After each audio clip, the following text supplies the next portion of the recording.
Hi everyone, welcome to Expanding the Table, the podcast on practicing anti-racism, where we share experiences to inform and inspire you on how to work towards racial justice. Welcome everybody to Expanding the Table.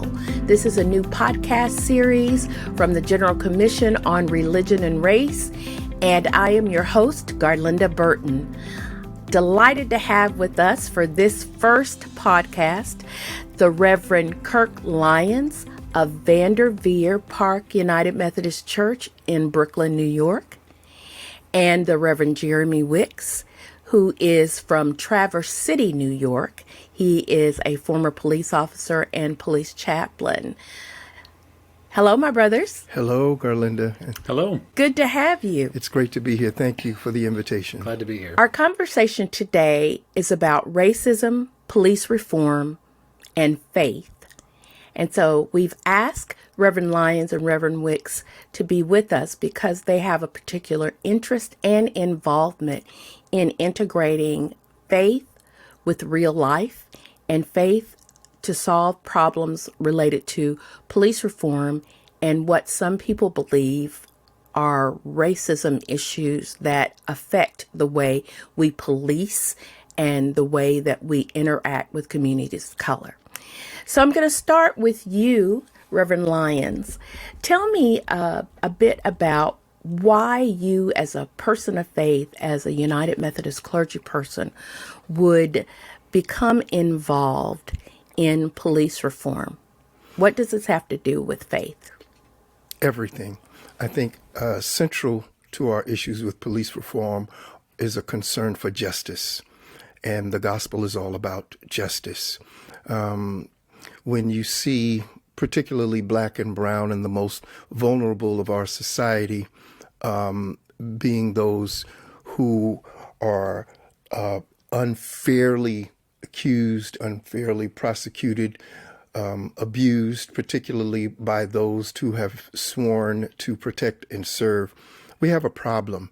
And so when you look at the work of Jesus, Jesus was always among the least of these. He was always among the most vulnerable. When you see his ministry as detailed in the Gospels, it is a ministry to the most vulnerable. And so I think that we are missing out an important piece of our faith in action when we do not advocate for justice. Thank you. Reverend Wicks, what about you? You are a former police officer, former chaplain, now a local church pastor in Michigan. How did you get involved, and what does this have to do with your faith walk?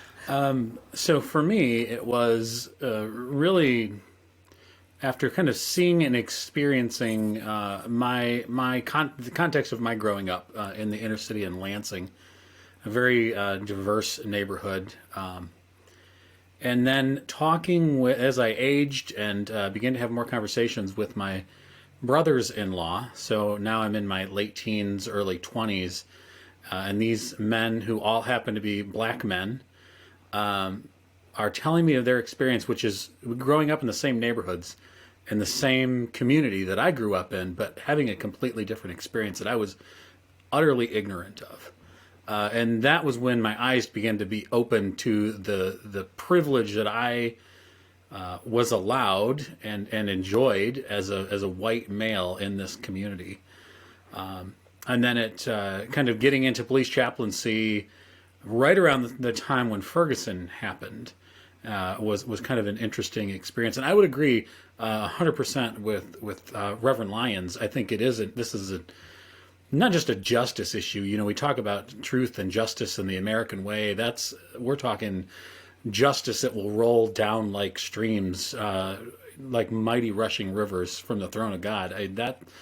This is the basic work of the gospel is setting the oppressed free and walking alongside those who are marginalized. And we certainly see that, as Kirk said, modeled in the life and ministry of Jesus.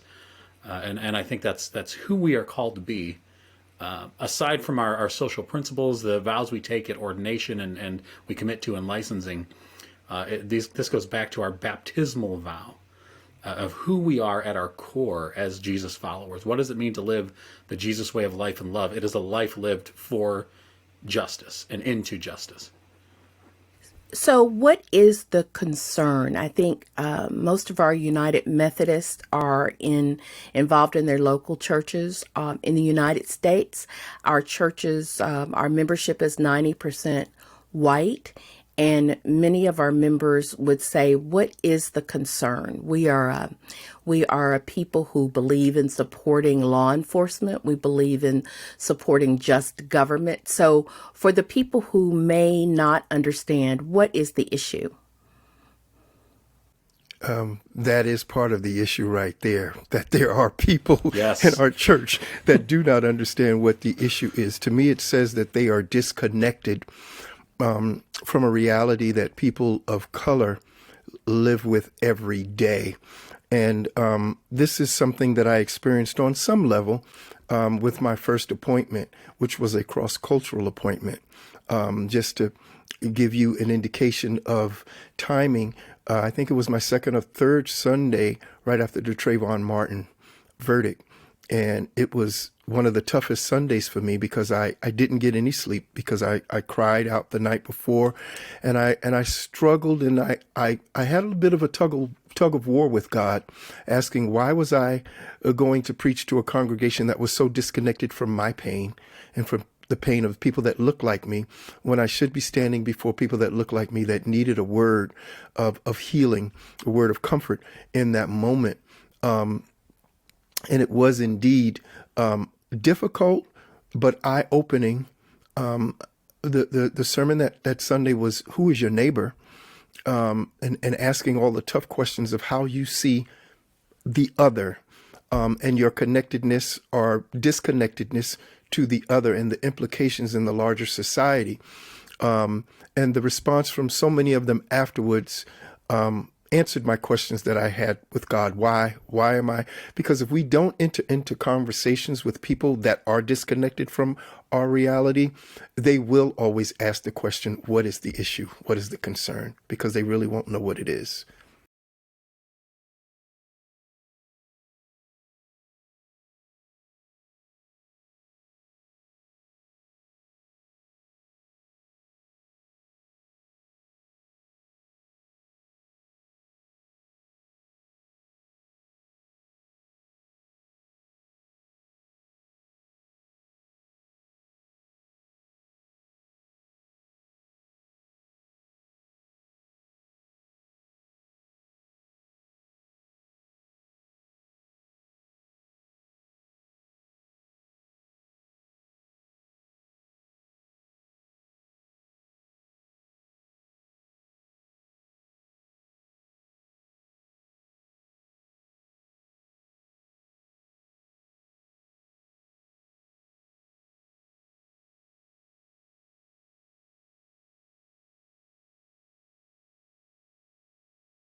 So the concern is that in this country, people of color, particularly Black and brown people, have a different experience of the police than the majority population. And often that experience is perceived to be racially based. I know that we've had the high profile cases with the George Floyds of the world. So the George Floyd case was a watershed in our society and in our church. We saw an increased interest among United Methodist Christians of all colors in at least having a conversation about race and racism and racial justice. And for many United Methodist, it was uncomfortable because maybe of what you both have described. It's been, a lack of knowledge, a lack of being involved in each other's realities. And what we've learned is that this is, while the high profile cases are Black and brown, we also see that in Oklahoma, for example, oftentimes Native Americans are disproportionately targeted by police, or seemingly so. And as well as African Americans and Latino Americans. I think the other thing is in Hawaii, for example, we hear a lot about Native Hawaiians and Pacific Islanders being disproportionately targeted. And so both of you have looked at your community. And Reverend Lyons, I'd like for you to talk about what you saw, or what was the reality as you saw it in your community, and how you started to address the racial disparity in terms of police treatment, and also the risk that people of color face when they encounter the police many times. The seeing began very early in my life as an early teenager. You begin to have personal experience or witness things from your friends. I remember being placed in the back of a police car and taken to the local police station because I, quote, fit the description of a perp that they were looking for, only to get to the police station. And when I actually saw the drawing of the individual, I said, "You got to be kidding me. Do you think I look anything like the person in this drawing?" And the officers looked at the drawing, looked at me, looked at the drawing, looked at me, and they had to agree with me. And instead of taking me back to where they picked me up from, they just let me go, and I had to walk home from the precinct. That was my first personal experience, and I've had so many others since then. Befriending police officers, having friends that were police officers, engaging in the difficult conversations with them, asking the questions about their training, asking questions about the police culture to try to get an understanding about how they are trained, and then the culture that they graduate to, which are two different things a lot of times. And even as recent as today, I had a conversation with a dear friend, another pastor who's retired, Nassau County detective, who does go back and does certain types of training in the academy. And I said, my issues are not always so much of the training. Sure, there's some things that could be tweaked in the academy, but my major concern is the police culture that they graduate to. And how often I've heard friends that graduate and they get on the job and they're told, forget what you learned in the academy. And they are brought into a culture that is drenched in prejudice and racism.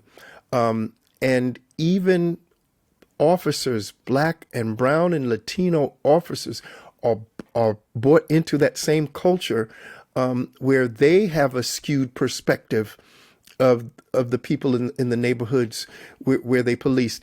And many of them, I can't tell you how many police officers I've talked to that have been mistreated while they're off duty by fellow officers. They are not exempt from it just because they wear blue at work. It's because they're Black when they're not wearing the blue that they're still subject to the same things that are born in that police culture. I currently am a part of the 67th Precinct Clergy Alliance here in Brooklyn, where we meet regularly with the police. We are on call for shootings here in Brooklyn to be on site for those things. One of the things that we have been fighting for and have begun to make some headway has been for responders other than police officers to come when we have a call for EDP, emotionally disturbed individual, where we've had casualties when police have come on the scene, and we've had emotionally disturbed people, and you can hear a parent screaming for them not to kill their their son, and it happens anyway where they're shot and sometimes fatally. I've also spent with each appointment that I've had. My churches also every year have what we call Law Enforcement Sunday, where we invite local precincts as well as the brass in on a Sunday morning. And I make it clear to them that our ministry to you is both priestly and prophetic. I'm going to minister to you. I'm going to minister to your families, provide all types of ministry to you. But prophetically, I'm also going to hold you accountable because I have a vested interest in how you do what you do and how it affects the community where our ministry has been planted. Thank you. Reverend Wicks, you also have done some interacting with the police, and I want to ask you, from your vantage point, Reverend Lyons has described his area in Brooklyn. From your vantage point, what are some of the concerns that you have raised, that you, working with people of color, have seen? What are some of the things that you think are pressing right now with regard to race and police reform, the need for reform? I think Reverend Lyons, that image of, the reality of academy to culture. I have not heard it named that way, but I would echo that is a tremendous area where reform needs to happen, because it is, these cops who are on a beat, or they're driving they're on patrol, whatever they're doing. Suddenly things shift as soon as they're out of the academy and they're in that patrol vehicle and they've got that badge on. My experience, I hate to say this, but it's probably not a surprise. I've never feared being pulled over by a police officer. And it guts me to know that siblings do. I think there's a simple reality that a lot of cops are unaware of. And I have served as a police officer and a police chaplain. So I remember a story, and this is kind of goes to this reality of unawareness of the truth and the reality of our siblings of color. I remember it was 2:00 in the morning, and we pulled over this large extended pickup truck, and there was this, my fellow officer and I approached the vehicle on the passenger side. And when I got there before the other officer approached on the driver's side, and it was this 22, 23-year-old black man who was absolutely terrified as he sat and watched two white cops in the middle of nowhere walk up to his doors. He was sweating. You could tell this young man was absolutely terrified. And it was in that moment I realized, like this, and not realized for the first time, but it was kind of a reminder of this is an experience I have never thought about in my life. And it ended up being, he was speeding. It was 2:00 in the morning. Nothing going on, but I talked to him, invited him, didn't direct him out of the vehicle, invited him out of the vehicle to just come sit with me on the front of the patrol car and catch his breath. And we did, and he was telling me about these experiences that he's had getting pulled over by white police, and specifically white police officers, and just the terror and the fear that was running through his mind every time that those encounters happen. I will never forget that moment. I wish I could say, and I have said to my fellow officers, I've told that story in training settings to try to build some awareness.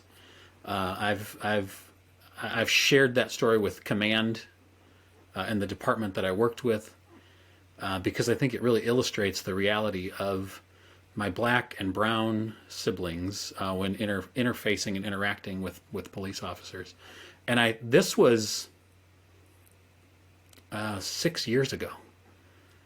A lot has happened in 6 years. And I I can't even imagine. I can't imagine, but I hear stories. So I interact with a lot of our leaders around racial justice here in northern Michigan and Traverse City specifically. And I hear these stories. We have a large indigenous native population in northern Michigan, and they're telling the same stories. There's an assumption by every county deputy when they pull over and they see somebody's native that person is drunk or they're on meth. These are the words. These are the stories that are being shared with me. So I don't know if it would make a difference, to be honest. I would love to sit every cop down in a room with someone, with a native person, with a Latino person, a black. Like let's listen to stories. I don't know if that would make a difference, but I would love to see that happen. As I'm listening to you share the story of encountering a black man while on the job, I'm thinking about an experience I had while living in Harlem. Dear friend of mine, a Jewish friend, and we had a date to go play golf. So he picks me up so we can ride together to the golf course. He comes in front of the house. I come down, put my clubs in the trunk. We turn down my block. As soon as we get on Broadway, we're stopped by an unmarked car. Out of the unmarked car comes two officers, and they're both coming on both sides. He's driving. I'm on the passenger side. The officer on my side begins to scream at me. And he's already pulled out his driver's license, of which they haven't asked for it, asking me, where am I coming from? And I'm saying, home. Where do you live? Now, I know they just watched me come out the house. So, what is your address? I tell them the house number. What is the zip code here? They're running me through the mill just to make sure that I am who I say I am and I actually do live here. And he says, officers, why are you questioning him? I was driving, and they bark at him to shut up. And they use language a lot. It wasn't as nice as what I just said. And he is petrified at this point because he's never experienced this in his life. He's never had an encounter like this with the police, and he doesn't understand why they're so angry, why they're yelling at me. We didn't do anything. He just picked me up. So we're playing golf, and he is traumatized. He cannot even enjoy the round of golf, of which I'm enjoying. And he says, I don't understand how you can just play golf now. And I said, this is my life. I can't tell you how many times that's happened to me. I'm actually used to it. And it was the first time he actually experienced what he's heard about. And it traumatized him, even though he was not actually the target. The target was the guy sitting on the passenger side. And yet, being that close to it completely traumatized him. Listening to that, I get the feeling, I would say I'm feeling angry that that it has become normal for you, my brother, to have that type of an experience to the point where it doesn't mess up your golf game. Maybe people that look like we need to be a little more traumatized. That might not, I'm going to use that word. We need to see, we need to understand, we need to know. And for me, it was when it became personal. And I remember, the young man on that roadside, his name was Michael. And I will never forget him. I will never forget the fear in his eyes. And the realization in that moment that he thought he was going to die. Let me push you a little bit because I probably told the story before, but I always say, let me play devil's advocate for a minute. And I had a pastor who preached a great sermon about the devil doesn't need any more advocates. It was a great sermon, but I'm going to play devil's advocate anyway. So I'm a law-abiding citizen, and for example, in my city, Nashville, Tennessee, the crime rate is going up. we're becoming more of a city. The crime rate is going up. And you talked about, what people say, forget everything you've learned at the academy. Now you're in the real world. Isn't that what we do in a lot of professions, though? I mean, I know teachers. There are things they learn in in their classroom, and when they step into real school, the reality looks a little bit different. If you are when you go through basic training in the military, you can simulate the battlefield, but when you get out there, it's a little bit different. Even as people who are in ministry, what seminary teaches us, which licensing school, which lay leader training teaches us, it looks different in the battlefield. So are we not taking into consideration that it is a tough job, and maybe police officers have to make conclusions? I can hear my people of faith saying, we're law-abiding citizens and we need police officers who are making good decisions to keep our society safe, to protect and serve. So what would you say to that? Is it not that we can't have an encounter group every time there's a police encounter? Well, Gerlinda, I'll start now, and then I'll defer to my brother who has actually served on the police force. I will say that, yes, you are correct. In addition to being a clergy, I have been an educator for a number of years. So I will concur that, yes, a lot of what we learn in training does have to be tweaked when we're actually on the job. I will say this, though. Here's the issue for me with that. As an educator, there may be methods of pedagogy that you have learned that you realize it doesn't work as well as expected. And so you make adjustments because of the goal. The goal is to make sure that information is transferred and received by your students, that you're actually able to teach them. We are really clear about what the goal is as an instructor. And we know what the stakes are. So the question that has to be asked as it becomes to police officers, well, what is the goal? Why are things different? Why are you being told to forget everything that you've learned in the academy? What does that mean for a police officer? Does it mean you were told a chokehold is illegal, but out here we're going to do the chokehold? Does it mean that you're taught that the baton can only be raised a certain height when you're using it on an individual, but on the street we raise it as high as we want to cause as much harm as we want? That's the question. What are the reasons why you're being told things are different? Forget what you've learned in the academy, and what's at stake. What is the goal? At the end of the day, is the goal only for you, as so many of my friends in blue have said, is the goal only for you to make it home at the end of your shift alive? Is that the only goal? Does protect and serve just not fit into the equation anymore? And who are you using the chokehold on? Are you using on some people and not using on other people? And not on others. Pastor Wicks? I would say so. Kirk, as somebody who's also been in education, we used to hear best practices, right? That was and we use that language.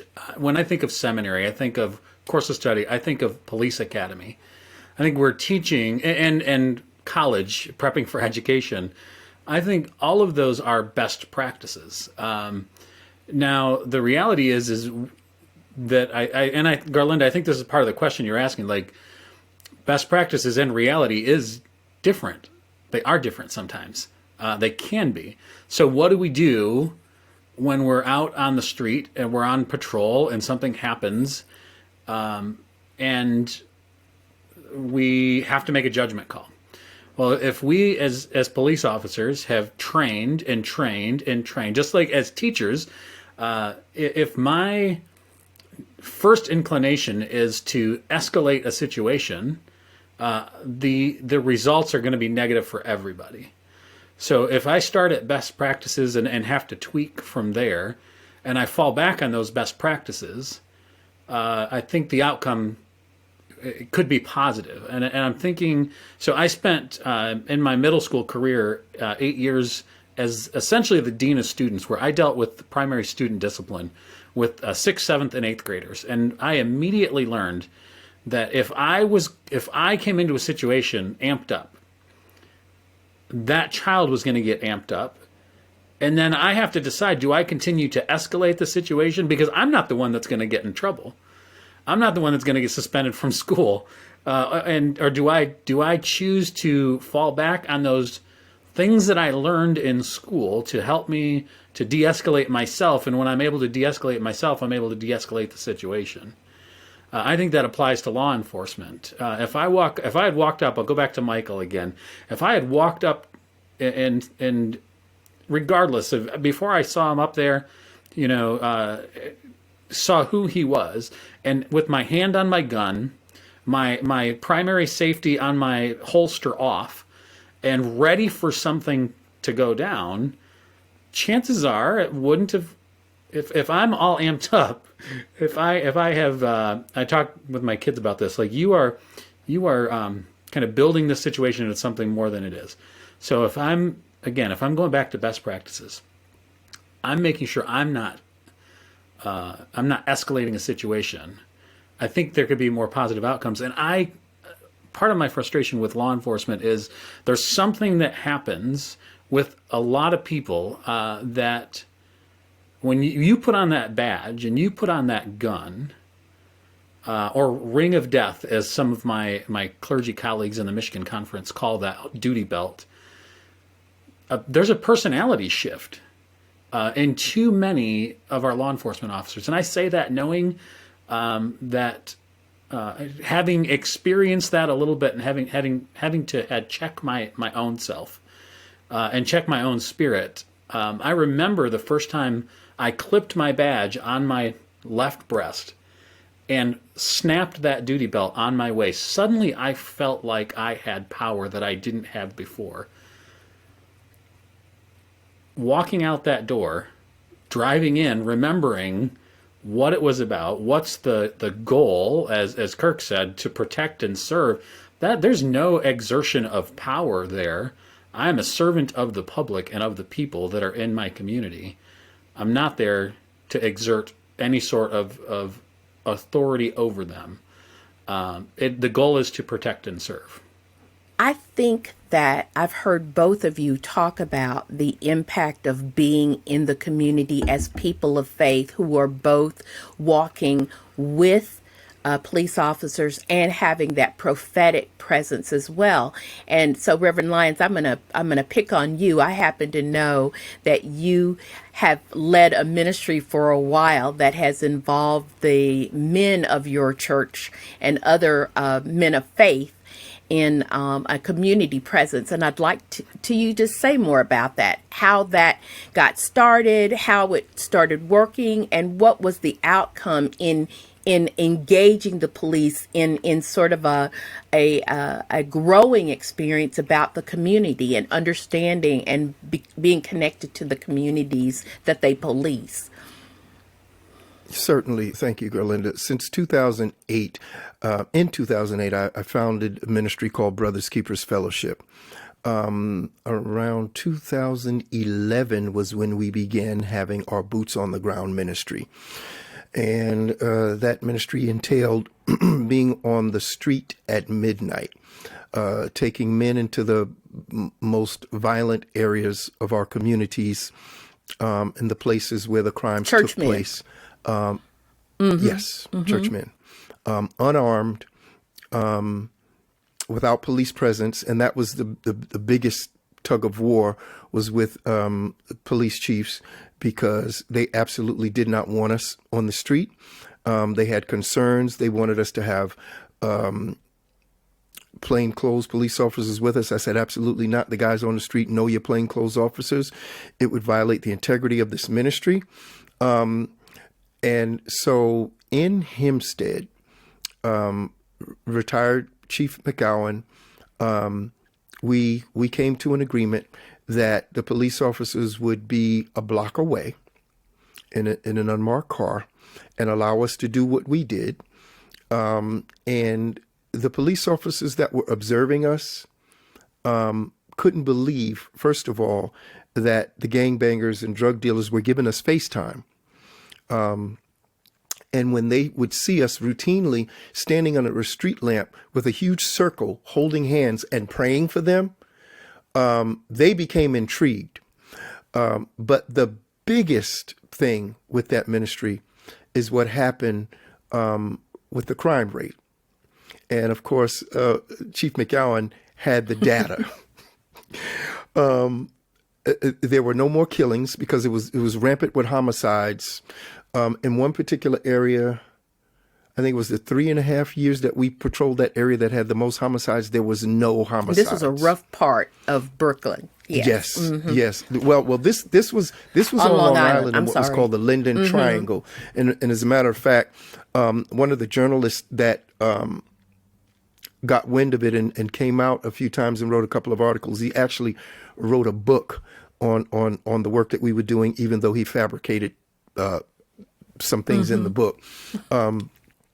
But that ministry of being on the street where these things are taking place, and this ministry, we call it candid, confrontational, and constructive, which is really what it is.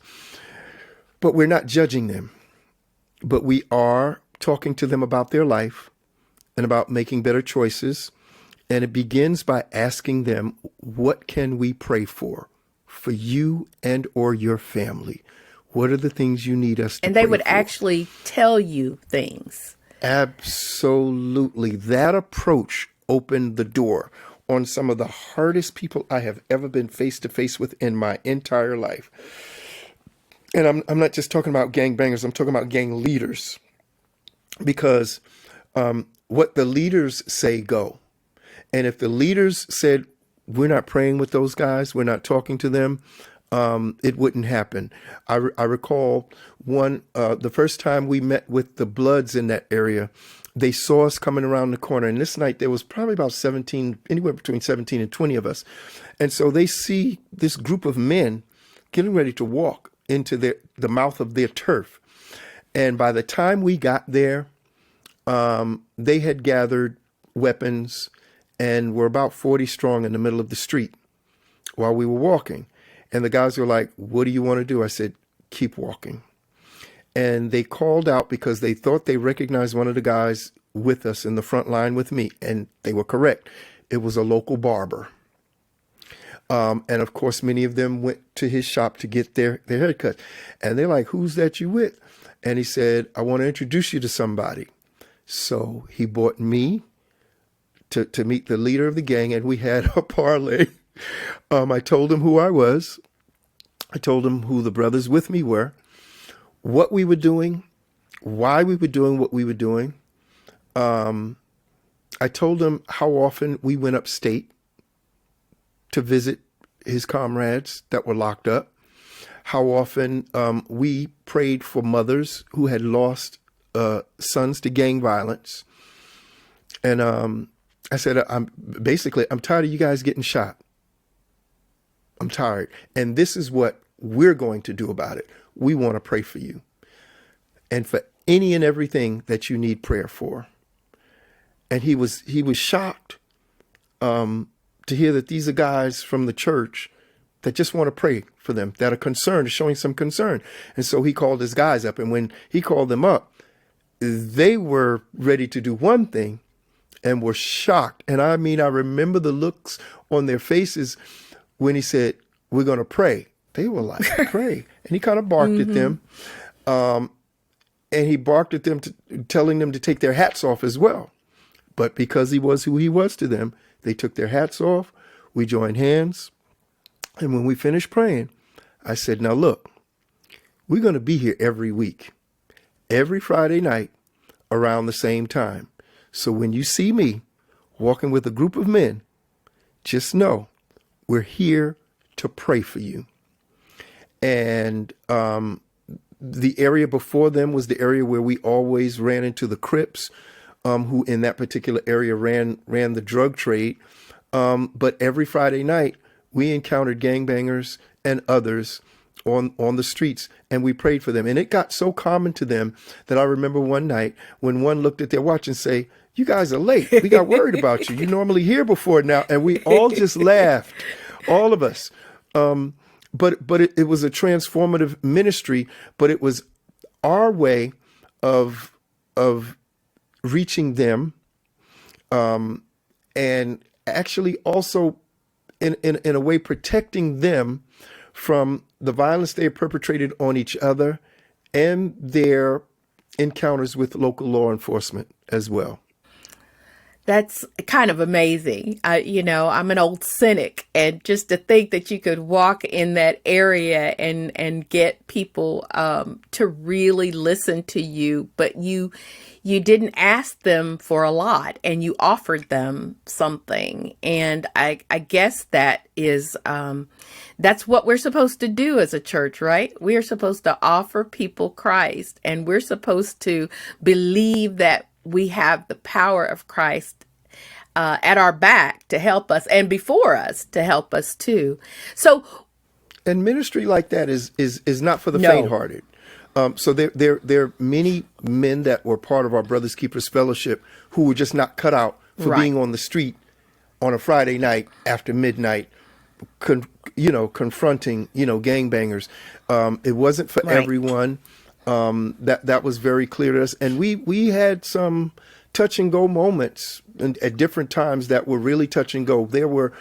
I can distinctly recall 4 times when we encountered individuals that showed us their firearms, and they prior to running into us, they were going to shoot somebody. That's why they were out there. They were looking for someone to shoot. An amazing ministry, but certainly not for the faint-hearted. Kirk, would you say, well, I just, the word, you didn't say the word, but I've just kept hearing relationship. Absolutely. And there was no expectation. This was not an evangelistic campaign. We're going to get you into our building and into our pews. This was about building relationships in your community that were then transformative. It was a seed planting ministry. That's how we described it to a lot of the churches, because the goal was always to get local pastors to come out. And we did get a couple to join us, because at the end of the day, for those, we always got the questions, what church do you guys go to? They just couldn't believe that these were men that went to church. And so we had individuals that would go to church. We had more women that wanted to be on the street with us than men. And, because it's a men's ministry, we wouldn't allow women to be out with us. But it was so bad that some women would just say, I'm showing up anyway. And they would come to where we were meeting, and they just got out their cars. And I was like, listen, this is a ministry for men and is primarily geared to other men. I had to find something for the sisters to do. And so eventually what we had was every Friday night, we would have a conference call with a different women's ministry whose job it was to pray for us from the time we started until the time we had completed the walk. And it didn't matter whether we got finished 2 o'clock, 3 o'clock in the morning. Those women were on that prayer call praying for us. It was a way for us to partner with sisters in ministry. And it was just a beautiful thing to behold, and then to call back and let them know that we were all done, everything went well. And you get on the line and you hear them going in prayer. They were interceding on our behalf the entire time we were out on the street. That's amazing. I will say, though, speaking for us tough sisters, there are some tough sisters who would have probably been just as comfortable out on the street and more comfortable than some of the brothers. I'm just saying. I believe you, and I know some of them actually, so I know what you're saying is the truth. I think you raised a good question, or an issue that is part of the racial disparity and the distance between oftentimes the police community and communities of color and low income communities. And I'm old enough to remember when in cities, now it's different in smaller cities and towns, where you had to live in the city limits. and basically live in your neighborhood to be an employee of the city, a police officer, a fire department. My brother-in-law is a retired firefighter in Chicago, and he had to live in his community. I have a cousin who's a police officer in Chicago, and he lives in his community. And he and his partner officers do a lot of work with youth in the community where they live because they live in that community. And I think that one of the realities of racism is that people live that white people particularly, and people who have a little bit more income, can live away from the most challenged communities in the area, and so they don't live in those communities. They don't establish the personal relationships, the getting to know. They don't know their community, so they come in many times like an occupying force instead of a servant, as we understand a serving community. And so that's one of the things that Jeremy, I think Pastor Wicks, I think you were working on this, that, getting folks out of the comfort of their own communities and stepping out of their comfort zones. And I know, Reverend Lyons, you've done this as well. But Pastor Wicks, I remember you talking about getting people to see what's going on in communities that don't look like theirs. And I know that you served churches that were a little bit more affluent maybe than the average low-income community in Lansing or in Traverse City. Am I correct about that? Does that resonate at absolutely. all about the community relations? So I think that's part of so I'll put we'll put this on churches. So I'm getting ready to make a move. I've been reappointed, and we're in the process of loading boxes today. We started.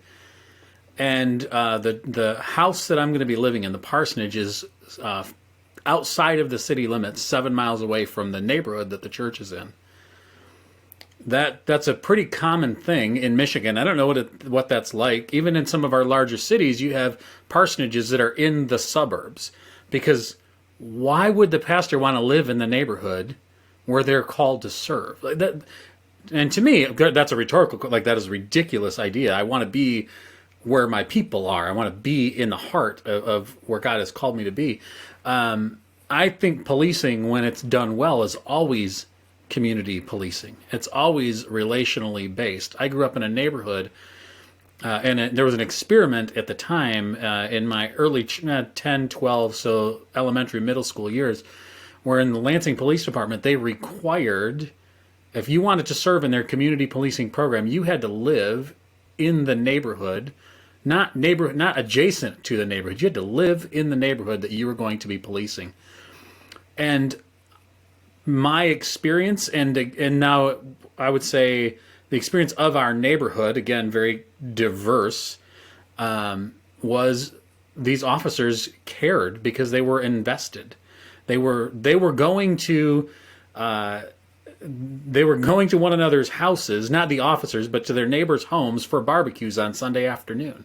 They knew their children, so they're more likely to pick up a kid and say, "Hey, little Tommy, let's get you home," than to chase little Tommy down with a handgun because Tommy was doing something stupid, or the perception was that Tommy.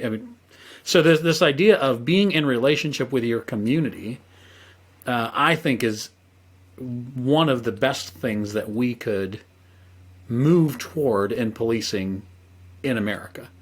There is evidence that it works. It has to be relational, and it really kind of puts the onus on the officer that's doing this work and the departments to focus on what is the goal. What is that idea of goal, Kirk? I love that. That's the question. What is the goal? If it's to protect and serve, I'm going to tell you, I'm going to do that much differently in a neighborhood that I'm invested in with people that I care about than in a neighborhood or a community that I just show up to get a paycheck from. We saw that in the police department that I served. We had a large reserve corps, and most of those reserve officers came from outside of the community, and their attitude was different. They were the ones that wanted to write tickets for any infractions. They were the ones that, if they had to chase somebody down to, put them in handcuffs, they were telling these stories like they were, like there was this adrenaline rush. They were so excited. And then you could tell the officers that lived in the community, when they're telling stories, they're different. Because they know the people they're interacting with, and they care. They're invested in those relationships. And it makes a tremendous difference in how police. I think one of the most game-changing statements that I've heard come from a police officer's mouth is, "I know that kid." Yes. It speaks to their attitude in the moment, and it says something to their partners that can be the catalyst for that kid not being killed in that moment. Mm-hmm. Yes. Familiarity. I know that kid can make all the difference in the world in that moment, in that encounter for that young kid and the police. The fact that there's an officer that actually knows, and it adjusts their attitude and their approach to whatever that situation is. And I also think that once you know that kid, or a kid who looks like that, or a kid from that community, it may lead you to think, lead an officer to think a little longer before othering, other kids who look like that. We can't expect, part of my struggle sometimes when we're talking about anti-racism, I hear a lot from church people, well, people just have to get to know each other. And if we can just know each other, we won't see each other as different. And, we get to know each other. Well, I can't know everybody. I've got to trust that this person is a creature of God, that this person is a child of God.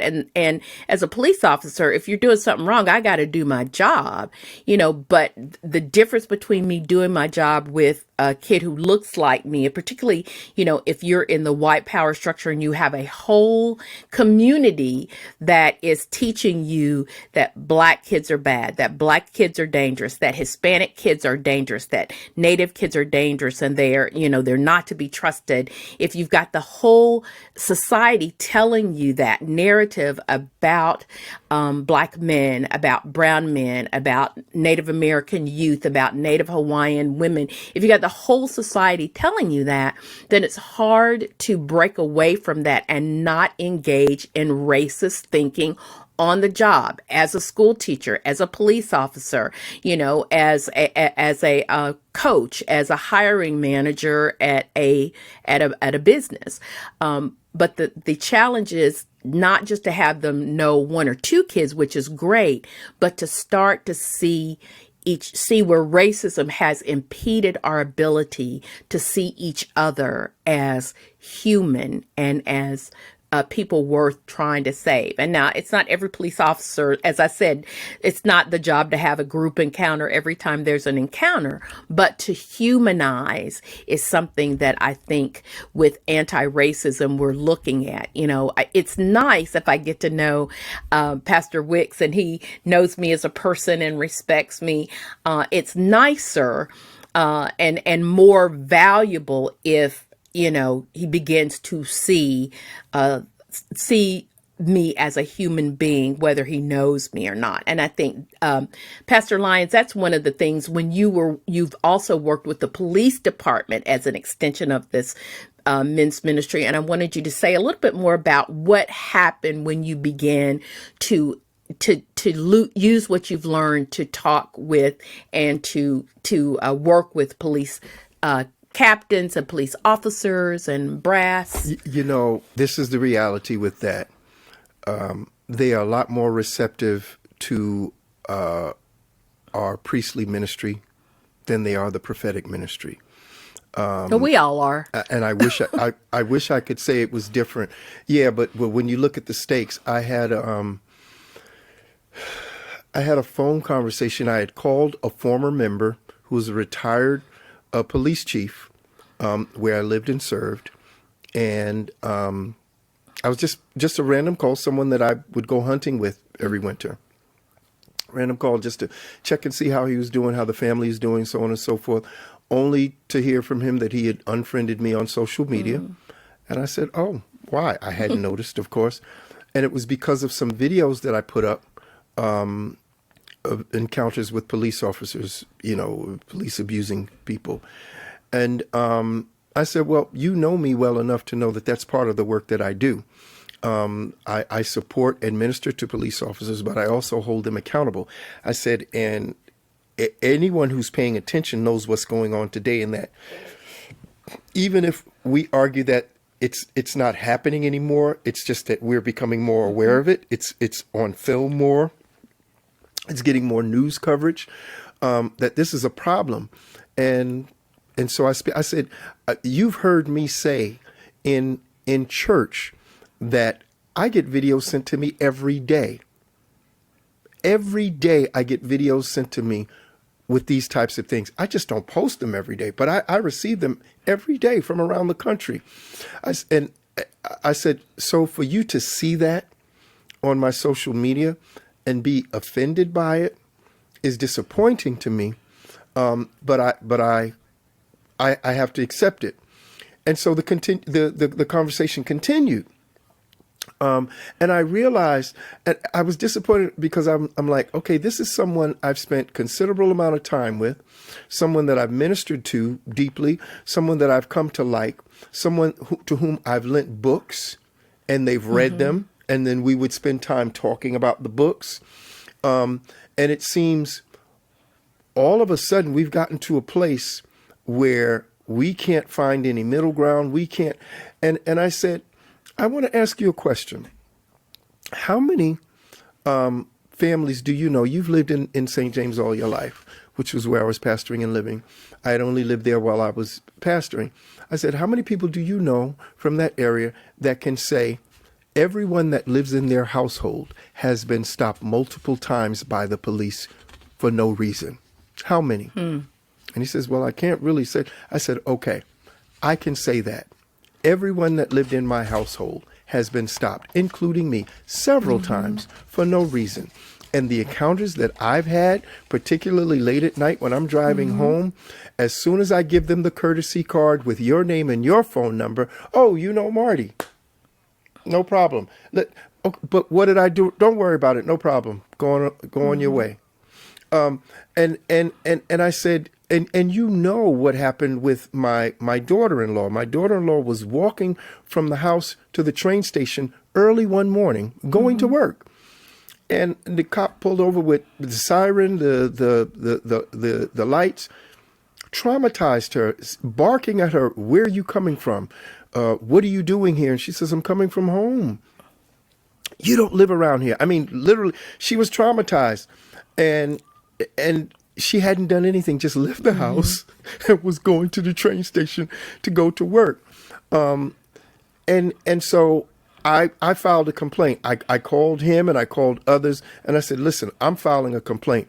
It's one thing for you to do these things to me, for you to do this to my son. We're men, I said, but when you start doing this to the women in my family, you may have thought I was more like Martin, but I can quickly morph more into Malcolm when you start traumatizing the women in our family. And I just think that's a natural occurrence for most men. We go to another space when you start mistreating the women in our family, the women that we love. And I was angry. Still didn't get any satisfaction. There was no valid reason for that cop doing what they did to my daughter-in-law. So that relationship ended at that conversation, unfortunately. And I was so hopeful because at least during the time when that person was in the position of chief, I knew that I had the good fortune to minister to someone who was the catalyst of a particular police culture. And the prophetic ministry was the thing that just toppled the relationship. And I have no apology for that, because I believe that we are called to have priestly and prophetic ministry to those that we minister to. We are always called to speak truth to power and to truth to the people, as well as providing prayer ministry and pastoral care to them as well. So I have no apology for doing my job. I think it's unfortunate that it has resulted in killing off a relationship. I do. At the same time, people are literally dying when we do nothing. Pastor Wicks, I was going to want to talk to you about that. I know that, interestingly enough, in the last couple of years, you have gotten involved in the Black Lives Matter movement, and that is a touch point among many United Methodists, as well as the rest of society. There's a lot of misinformation about Black Lives Matter. And so to have you as a white pastor to be supportive, I'd like for you to say some of the work that you've done, but why did you choose to support Black Lives Matter? What is it that you've learned about it that maybe other people don't know? Because it's often painted as all kinds of things that I know aren't true. It is not a terrorist organization. It is not an anti-white organization. I probably know as many white people who are at least supporting and attending rallies and marches as I do other people. But what is it that drew you to it? Because I know you were not initially drawn to Black Lives Matter. I wasn't. Thanks, Garlinda, for that question. For me, it really was. It started with an invitation from in our community. I was contacted because I'm a United Methodist pastor, church planter. Our church is known in the community as working for justice and advocating for people on the margins.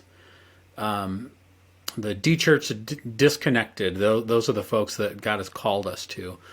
So through those relationships that had been built with community leaders, one of our county commissioners actually reached out and asked if, in my role as pastor, would they were planning a Black Lives Matter rally in Traverse City, and there was a counter protest with some Proud Boys and a couple of these other groups that are embraced by a large segment of the population here in northern Michigan.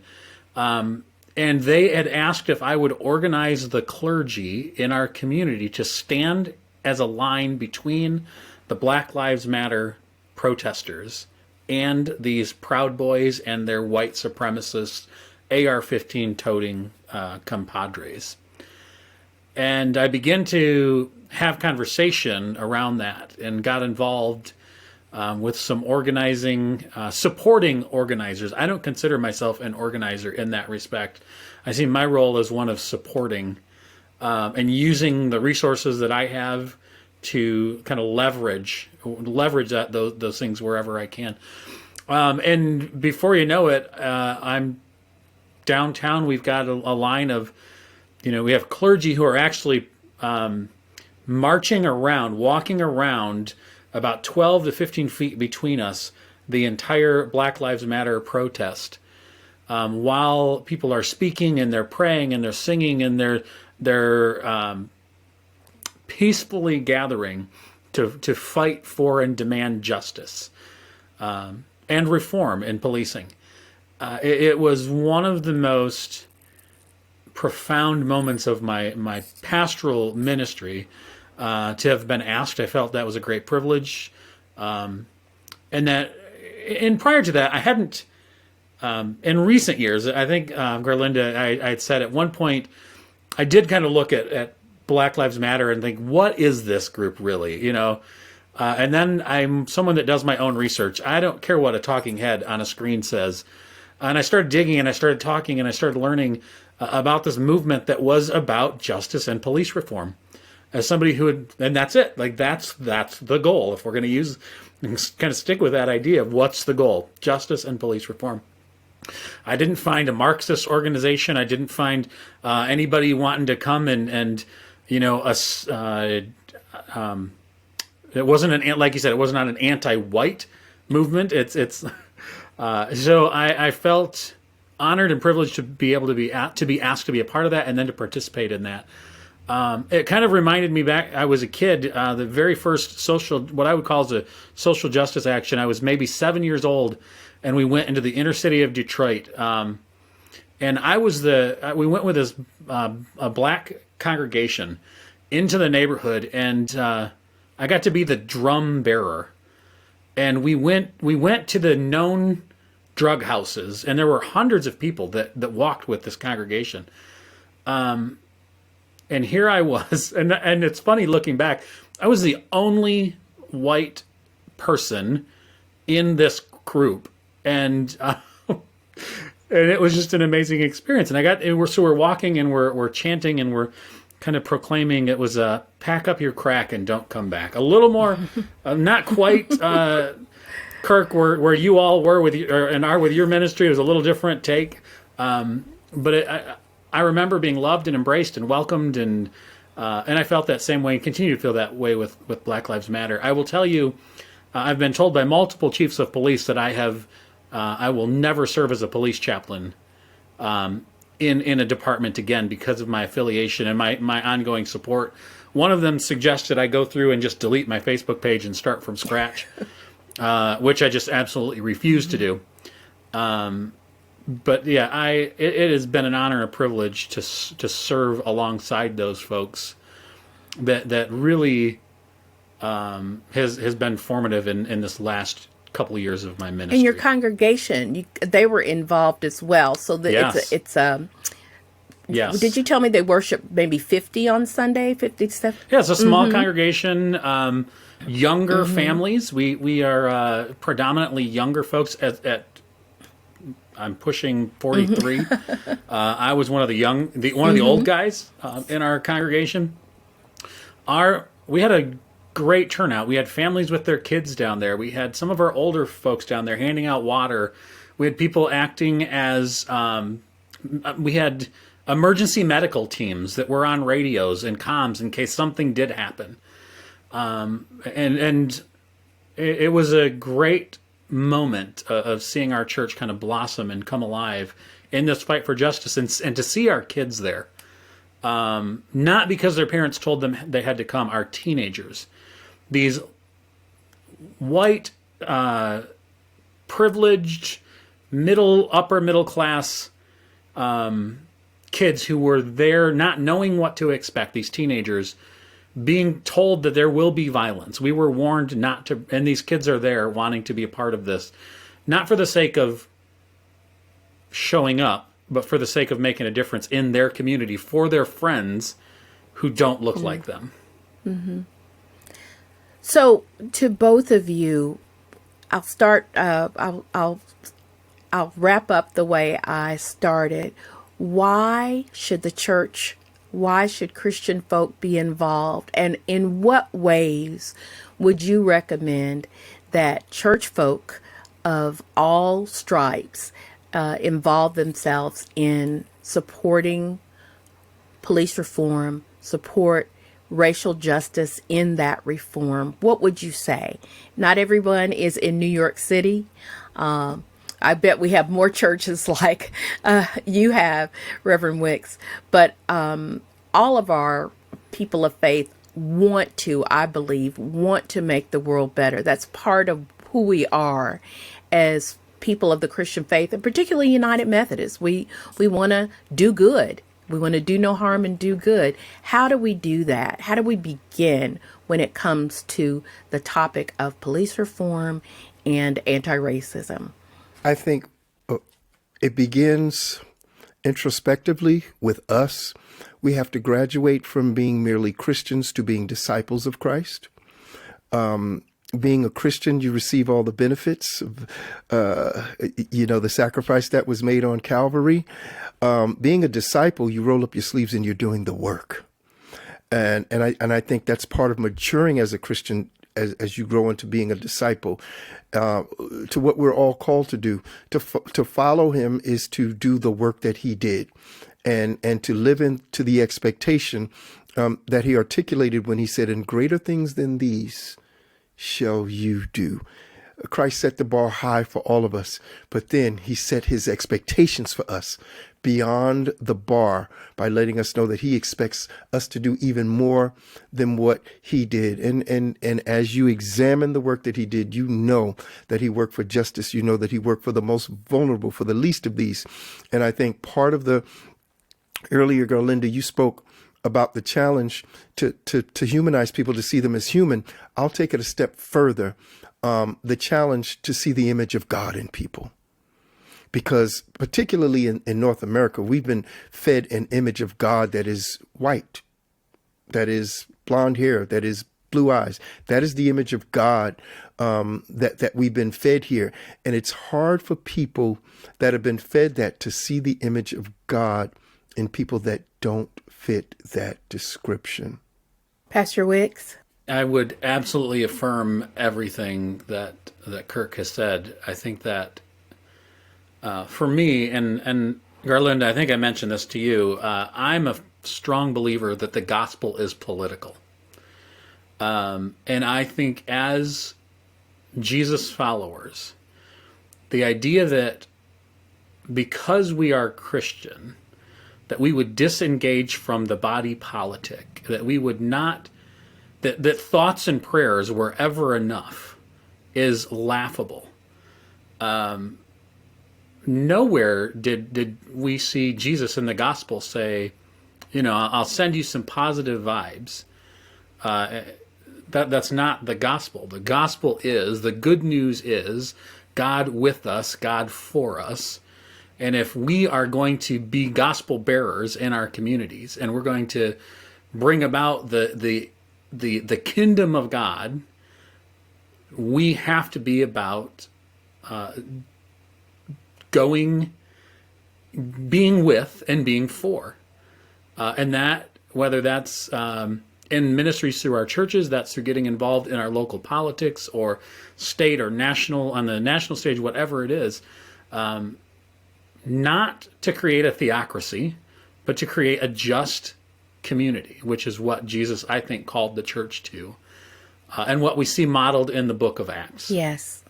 And to know that God has a plan for us. God has a calling for us. I was raised to believe that I am to leave this planet better than the way I found it. My grandmother used to say that your job is to leave this planet better than when you found it. And as a person of faith and as people of faith, that is what we're called to do. And so it is our job to ask questions. It is our job to challenge systems, to celebrate the wins, and to celebrate the people who are doing well, and to challenge those who still have some learning and some growing to do. I want to thank you so much. This has been the Expanding Table podcast from the General Commission on Religion and Race of the United Methodist Church. And I want to thank all of the listeners for joining our conversation on racism, police reform, and faith. And I'm especially thankful to our guest for this inaugural podcast, the Reverend Jeremy Wicks and the Reverend Kirk Lyons. Listeners, we love hearing from you. So if your congregation or if your ministry has some work that you're doing around police reform, if it's a Bible study, if it's a listening circle, if it is praying with, praying for, please let us know.